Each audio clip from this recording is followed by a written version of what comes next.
When people are released from jail, they have the responsibility to appear in court. But some of these people choose to go on the run. They go back home to mommy. And that is when these guys come into the picture. So sit back and listen to the Off the Hook podcast with Chad and Rob. Very fine people on both sides. These are real stories, but the names have been changed.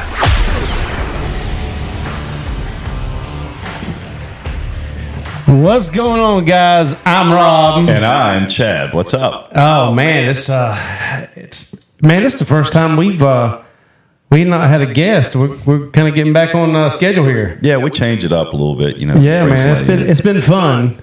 I'm dealing with a little sore throat. You may like the new voice. I don't know how long I have it, but it sounds kind of nice. Well, I sing Barry White. Can't get enough of you a little bit. Yeah. Anyway. So how you been, Chad? I'm doing okay. How about you? Other than the voice. Yeah, well, I'm doing all right. Let's see. Trying to think. When this gets aired, we'll be exactly 1 month out from the elections. Yeah, that's going to be. Yeah. But tell everybody where you about to go. A little vacay. No, nobody wants to know about that. I'm going to go down to the to Bahamas for a little bit. All right. Hell yeah, that's what I'm talking about. Check out that new ship, Utopia. A little getaway. It's nice. It's always good. Yeah. Anything else going on, man? Oh, wait a minute. We both had a pretty cool weekend. We worked, but the work was fun. Yeah, it was fun. Hopefully, we got some stuff in the works. We'll let you know. Yeah. Can't say right now what's going on, yet. but we'll let you know when that happens. But yeah, we did have fun at UNCW this weekend, the university. We're doing the security. We can say that, right? We can talk about that. A little bit. We'll talk a little bit about it. Yeah. So we do the security when the One Tree Hill charity event happens every 6 months or so. Yeah, I think this is the last one. This is what you told me. The last one. So the last one. Yeah, last one. They told me that this is the last one. Jeez, they had 4,000 people there. I know. I mean, keep that going. So, other than that, man, it's nothing kind of new in my world. I'm just kind of trying to make it. Yeah, you got stuff coming up too, but we're doing a thing, going out, catching people, and telling stories and dealing with politics. Yeah, that's pretty much our world right now. Speaking of politics, man. Okay, do you think? It's politic related because I'm sure it's going to pop up. But this shit is going on with P. Diddy and the baby oil. Oh. That's a slippery subject. He's on suicide watch, right? Oh, they got him on suicide watch just because they're trying to protect him from the Clintons, but it didn't work for Epstein. So. Diddy knows too much. Way too much. God, I cannot wait to see what kind of transpires from all this.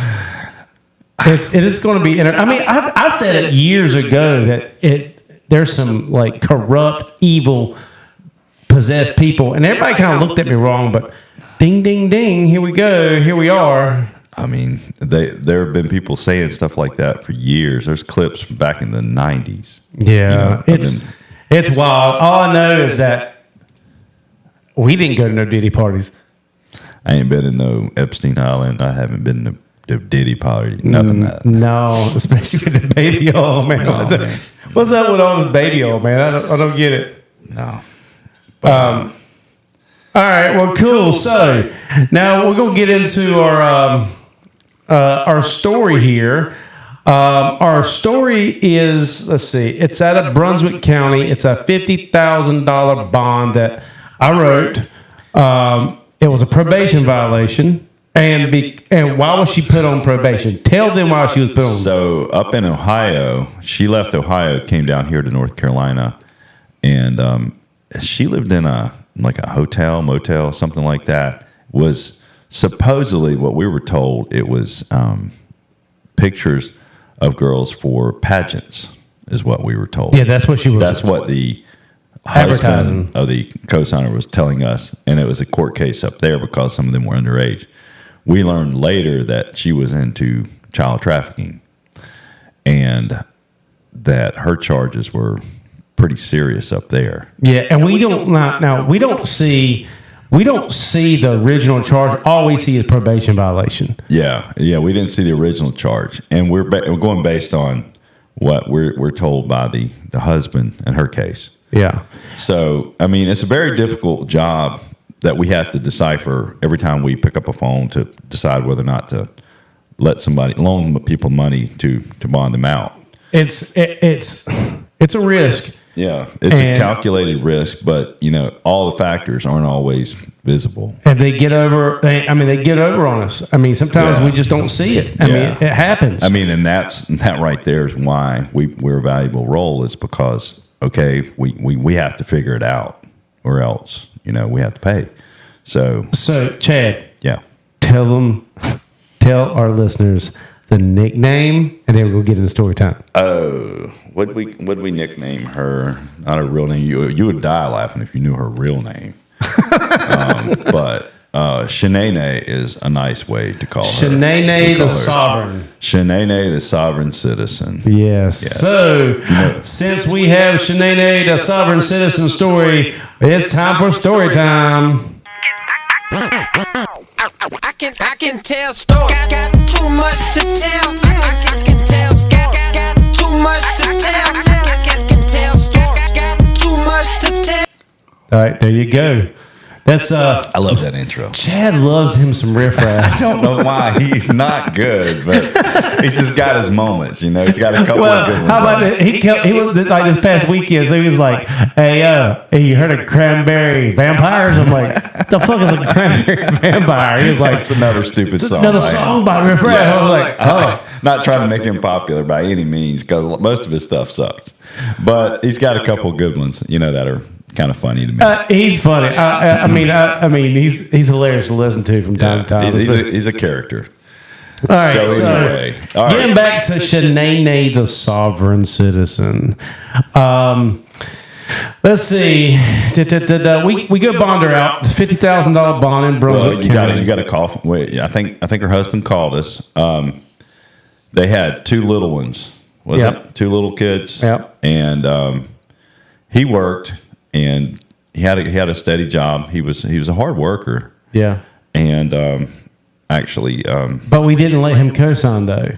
Right. We don't like, if you're not tied to the area, which they were relatively new. It's a riskier situation. You have nothing tying you to a community. You can up and leave. They just came from Ohio, and they were living in Myrtle Beach. So, I mean, risk plus risk equals, But if you guys, at home don't understand, like Brunswick County is the last county you get to before you get to South Carolina. Yeah, it's right on the line. So of South Carolina. We get a lot of stuff in Myrtle Beach. Yeah, Myrtle Beach. It just comes over. It's a lot of them go back and forth because you jump in states, but it's easy to do.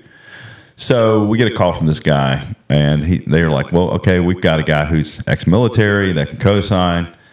We talked to that guy, and he sounded squared away. And we checked his credentials, everything. And we did not know anything about the sovereign citizen stuff. Yeah, we didn't know what this sovereign citizen thing was all about. We didn't know about during the time of the bond, though. Yeah, we weren't told that. We weren't told none of this. Yeah, this is all stuff that popped up later. Yeah, and we bonded her out, and it's like a few days later, I get a phone call from her husband. And her husband was like, yeah, she told me she don't have to go to court. I'm like, what do you mean you got to go to court? Yeah, you got to go to court. It's first appearance. Yeah. Well, she didn't trust the system and this, that, and the other. I'm like, what are you talking about? She said something about she filed some paperwork that, was going to relieve her of any further court appearances. So we're like, what? I've never heard of this. Yeah. So that we were concerned about that. We started doing our research on them. Asking more questions and filling out. Finally, we figured out that they're sovereign citizens. Ugh, it's horrible. And then we start watching videos on sovereign citizens and reading articles. And, these are actually, they're pretty dangerous people. I mean, we saw videos of father and son, sovereign citizens, getting out when they were pulled by state patrolmen, shooting them, getting back in their car and taking off. I mean, they believe nothing applies to them. So when this happens, when we find all this out and we figure it out, and we're kind of freaking out a little bit because we don't know what we don't know our the initial shock. It's the initial shock that we didn't know what the hell was going on, and then once we find out with sovereign citizen how dangerous they were, we were like, all right, we need to start looking. So they were like, well, while I was on the phone with them, they were like, how can we settle this? I was like, well, you paid $50,000 and call it a day. Well, that was before we got to the forfeiture. So court date came, they missed, and then we get the forfeiture. Now it's real. You got it in print. You're going to owe $50,000 in 150 days. So, we call the co-signer, explain this. That's the military guy. Yeah. And he's like, okay, we'll make it whole. He used some terminology, I recall. This has been a while back, but he was using some kind of terminology. He's talking about the way he would phrase things. And he asked how much it was, and we told him. And he said, are there any other fees? And basically he said, okay, I'll get you that money. All right. So he sends us this letter, and it's like comes in a thick book. Remember that? Mm-hmm. It was like a bunch of legal gibberish. Yeah, we didn't know what was going on. Yeah. And then Chad saw this, he's like, Rob, come take a look at this check. It was a check that looked like a money order, and he had read, like he had dipped blood, and his thumbprint was on every page, every page of those articles. And we were like baffled. We didn't know what this was. I took it to the bank that we deal with. They looked at it. They were confused. They're like, no, this isn't legit. And then Chad started doing some research on it about that. And then kind of find out that's what they do. This is what they do. I mean, they literally erase their name, social security number, just become not even associated with the government, as they put it. And they don't their own entity or something like that. Yeah, they don't think the laws, they have to follow them. They don't think they have to follow the law. Yeah, so later we were actually able to get some video footage of a confrontation of her and police officers, and the how she stood them off with this legal jargon that she would spew out, and it was enough to confuse them. They even get in courts and do that. Until judges have enough of what they're trying to do and throw them in jail for contempt. But so this girl is now missing. This is when we just start going, you know what? Yeah, we're done. We're starting to hunt them now. It's time. The hunt's on. Yeah. So let's see. What did we go? We started on first. We started online. Yeah. And then there wasn't much online. She even called us once or twice, would have long conversations with me. And they were, I was basically digging for information. I was just trying to get any kind of information I could get. And I felt like she was doing the same to me. And little by little, I would write things down that I noted. And then we started watching. She just totally stopped calling, stopped communicating. And we went and confronted her husband. Yeah, we talked to him on the phone. He's like, I don't know where she's at. Yeah. So you pretty much, when you're told that you got kids, you're supposedly married, and you don't know where your other significant other is, it's more than likely a lie. But in his case, it actually was true. Yeah, he actually was telling us the truth. She took the kids and left in the middle of the night without him knowing it. But he was telling us like 90% truth, right, and 10% lie. Yeah. So we start talking to him. We're back and forth. We go down to Dirty Myrtle, and we kind of follow him for a month. Yeah, we're following him on his job. He did construction work, and he stayed busy. It turned out he was a functioning heroin addict. Yeah, he was staying at a hotel for a month. Yeah, he'd go to a different hotel for a month. we talked. Remember, we went down there. We talked to the hotel, and they're like, "Yeah, we seen her." That actually tipped her off, is because they were in good with the owners of the hotel. Yeah. If you recall, later we found out that she found out through them that we had been down there and talked to them. So I mean, you take a gamble when you go talk to these people. It's a big gamble. Yeah. But when you've been following a guy for a long time and you don't see her, and you're like, you got to do something. So you talk to the manager of the hotel, find out they're like, yeah, the I think it was the cleaning lady told me, yeah, well, I ain't seen her in a while. Yeah, I think we even went as far as like, we thought that like the room they were in, we put like a camera that we could put up like outside in a common area where like we could see if they came in. So we're still suspecting that she could be coming there. And the whole time we're talking to the husband also still. Yeah. And he doesn't know we're watching, but we're still talking to him, trying to get this thing figured out and fixed and the whole nine. They keep bullshitting us and it over and over. And we decided just to confront him on his job one night. And we got kind of, we got serious with him and said, look, we're not messing around. We know what's going on. We know you know where she's at. Yeah. So like this is getting serious. Somebody's getting ready to have to pay $50,000, and it's not going to be us. Yeah, because times are starting to run out. Yeah. I mean, we're getting late in this 100. We have 150 days after they miss court, and now we're working. We're getting close. And so we had this conversation with this guy. I said, "Look, man, you need to tell us where she's at." And he says, "I don't know. I talked to her." And I talked to my kids. I asked him to let me see his text thread. Yeah. He was cooperative. He let us see his text. But so now he was starting to work with us because we're like, look, she took your kids. Those are your kids too. So you wanted custody of his kids. And this is when he started breaking a little bit. Is when he ain't seen his kids. He can barely talk to them. And when I was going through the text threads, you're slurping again. My bad. Sorry. When I was going through the text thread, I seen where she sent him a picture of an address to send a care package to. Where at? Chicago. Yeah, Illinois. Spot we are not supposed to go. Yeah. We're not allowed in that area.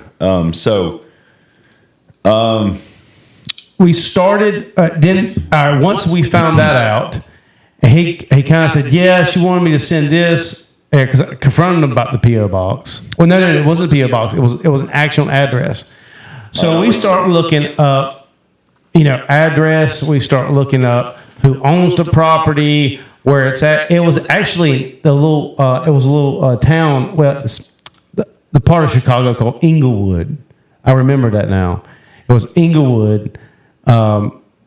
And it was a bad area of the Chicago you don't want to go into. Yeah, I think we didn't have an actual address. I think it was a cluster box.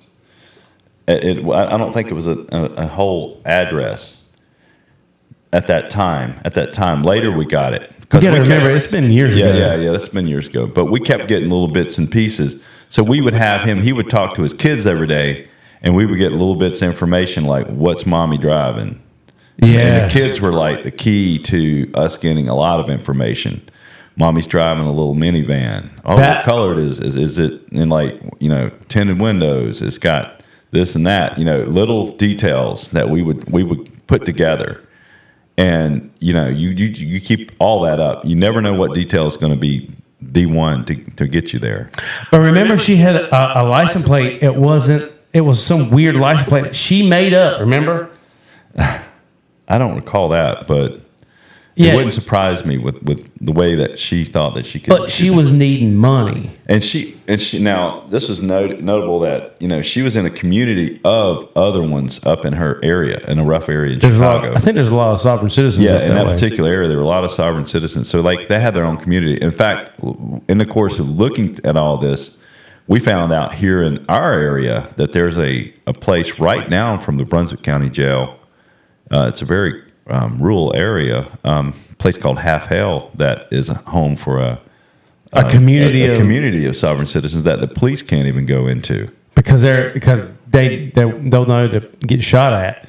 Yeah, I remember them telling us. Yeah, I remember them talking about that and how they have their own rule there or something like that. Yeah, it's really, really strange. It's kind of like a cult almost. Yeah, exactly. It's weird, and they're very violent. And so while we figured out what van she was driving. We find that out through the kids. We find out she's needing money. So what we did is we actually gave him money to put on a card to send to her. Yeah, she was getting he would work all day. I mean, he would work late into night. Oh man, he was a worker. It was crazy. Didn't he do work on the office in Brunswick County?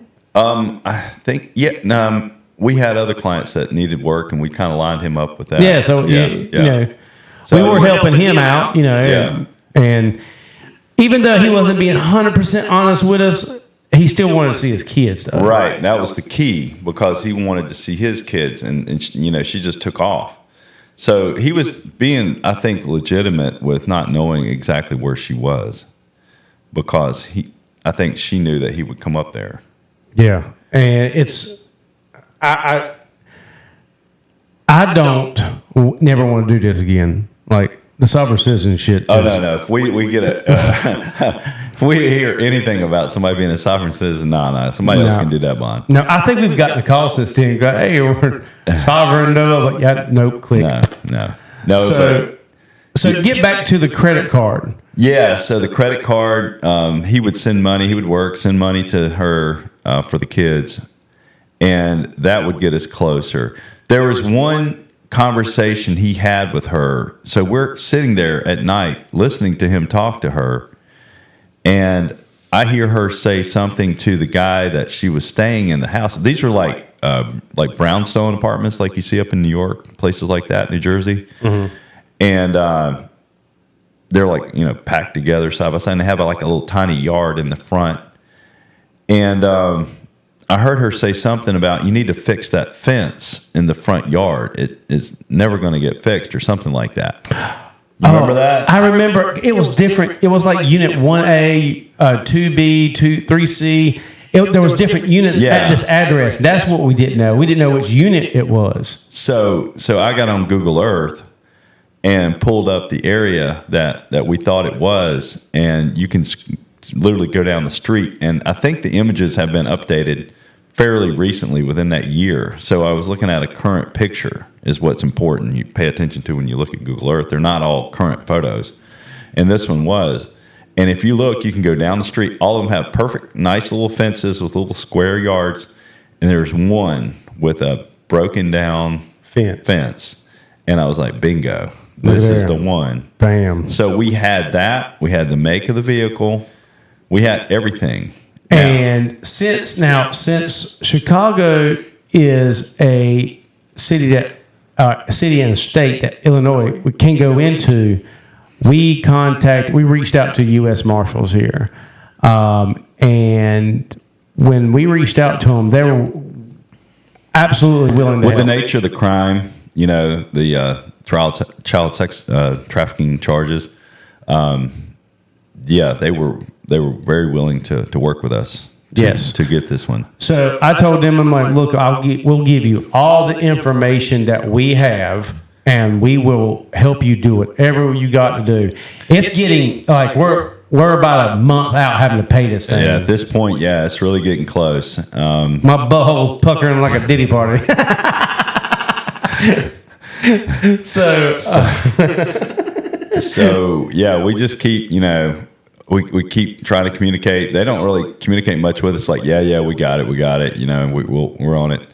But they would call and give us a little every once in a while. But it wasn't enough for you to feel really good about it, since you got all this money and time's running out. And it's not running out for them. It's running out for us. And I think so. They tell me that they're pinging her phone. And they got into it. They know exactly what's going on with her. And I know we're 2 weeks out. 2 weeks out. 2 weeks out. Yeah. And I'm sweating. Chad's over here sweating like hell.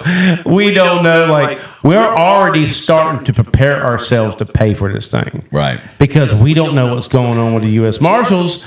And so I get a call like one day from the US Marshals going, hey, just letting you know, we just want to keep you updated. It's about to go down. Yeah, they were going to follow her. She was leaving in her minivan with some guy. This was a guy that was not related to her, right, watching her kids. And they were going to I think it was an AutoZone. And they followed him up to the AutoZone, and that's where they got him. They got him out in the AutoZone. And they when they raided the car, they left the kids with this dude that the husband didn't know who the hell he was. She told him to that they would be okay with him. But we informed the guy that the real father, and he went up there to get his kids. Yeah, like I think it was like a week or two later. Yeah, something like that. Because he had to arrange to go up there. He's like, man, I can't. Remember, because I think I even gave him some money to help him go up there. Yeah. I gave him some money. See, we ain't all bad. We helped him to get his kids. I mean, he helped us. I helped him. It's a win-win. We don't have to pay $50,000. Nope. So she got put into the. So we got. There. I remember we were here at the office, and I get the phone call. Hey, it's about to go down. I'll call you and let you know. I'm like, all right, cool. So I'm sitting here waiting. And we're just like, we're pacing the office. We're trying to do other things, but we can't because we're just worried like hell. Just waiting for that phone to ring. And all of a sudden, I get a phone call saying, "Yep, we got her." I was like, "Oh man, thank God!" So we're calling the district attorney's office in Brunswick County, letting them know so that she can be extradited, but letting them know that the warrant out of NCIC, the National Crime Index, is going to be served up in Illinois. Yeah. So that was a huge win for us. The thing that the breakdown in the whole situation after that pissed me off. I'm sure it pissed you off too, Rob. Was when she got extradited back here to Brunswick County and went to jail, and the magistrate there gave her a $25,000 bond. Yeah, it was half. It was supposed to be double. Typically, when you miss court for a court date or something like that, you miss your appearance, your bond doubles typically. And I mean, never mind that you were a fugitive on the run and you went to a state that you ain't. Yeah, a state that you can't, not supposed to be gotten in. And they lowered it. I had words with some people there in the office in Brunswick County, and they were like, I don't know which magistrate did this. They were pissed. The DA's office was mad. I don't think they honestly, I don't think they really give a shit. I don't know did she get bonded back out? I'm sure. Yeah, that's right. So all right, so we file our paperwork. We're done. We're done with the bond. And I got a call like weeks ago, and it was someone in the DA's office, and they were like, "Hey, is this off the hook?" I said, "Yeah." She said, "We just had this Shanaynay lady that came up to the district attorney's office and basically told us that she wasn't going to be in court, and she left." It was something like that. And then she leaves, and she's like, "We noticed that you were the bondsman that got her out. Do you know anything about this? Can you help us find her?" And I'm like, "Well, for starters, you shouldn't have gave her a $25,000 bond." But the other thing is, I was like, "Yeah, I can. I can tell you exactly what the color of the truck is that they left in, and everything." I think I remember who the bondsman was who did it now, since you telling me the story. Yeah, well, it was the DA's office wanted her. Yeah. It was for more. So we helped to so Chad helped them to get her again. So they call me, I don't know, it was like an hour or so later, and they're like, "We got her. She was on her way back, across state lines." So I was like, "Can y'all please just put her in jail and like stop playing games. There is some people who don't belong out on the street. This lady, absolutely not. But they were very good at concealing their true identities from us for a while. So if you're a sovereign citizen, just know that. Hey, you're not going to play by the rules of the law. Then we're not going to. No, we're not doing it, bro. We're not doing it. So it's a growing. Actually, I've heard that it's kind of a growing population too. Yeah, I know. Do we have a little bit of time to see if we find the YouTube? There's some YouTube stuff on there. That's how we found it the first time. Let's see. YouTube. Yeah, I don't think it's really. I don't know if we got all that to do that, but it's really, really strange world. Like they don't pay for things the way you and I normally do. As I said, the laws don't apply to them. Nothing really does. Even if they're in a contract with, I think where they were living was an issue with that contract. Okay. Here's one. You are stomping all over my constitutional right. Right. Yeah. That's. He pushes my hands off. So he's sovereign citizen. In the US judicial system, it's said that no one's above the law, but some people think they don't have to follow the rules. We're taking a closer look at 6 times sovereign citizens were arrested on police body camera. Welcome to After Hours, presented by Law and Crime. Stupid excuse. Goldberg. Yeah, it's this gibberish. Like it almost sounds like a drunk lawyer. First, let's talk about what So there's a ton of them on YouTube. Go check it out. Yeah. There's sovereign citizens, they're arguing with judges. They're arguing with everybody. Even their own attorneys that get appointed to them, they're like, yeah, we don't want nothing to do with it. And I'm like, dude, you know this guy's going to get you out of this, right? Or try to anyway, but they don't care. I'm just glad that that's over with. We ain't got to worry about that shit no more. Yeah, that was horrible. Well, Chad, hell, that's another wrap on another good episode of Shanaynay, the sovereign citizen. So next week, I don't know what we're gonna do next time. I don't know. Well, it'll be a surprise. We've got more surprises coming. Yeah, it's been fun, especially having the guest on. That's Jason Smith was good. Was a good one. 104. They all were good. Yep. Sal, it was good to see Sal again. You guys really blew up the YouTube on Sal. Thank you for that. So check the YouTube out. We'll keep those coming. We're trying to get everything linked up right, and got more good content coming. Yeah, and like I said, we're streaming on all streaming platforms: Apple Podcast, Spotify, anything you listen to, it's up there. You just got to look for it. It's Off the Hook Podcast. And on our YouTube channel. Check our YouTube channel out. Off the Hook Podcast also. You can comment, write us messages. We like that. We like the feedback and what you would like to hear or you haven't heard or any ideas you have. Any questions you got, fire away. Let us hear. Yeah, let us know. But until then, I'm Rob. And I'm Chad. And we will see you next time, brother.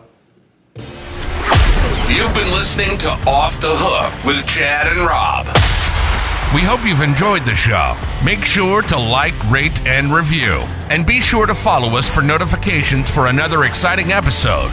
But in the meantime, you can go to our website at www.offthehookbail.com to see more. So until next time, stay out of trouble, or it'll be you that needs to get off the hook. See you soon.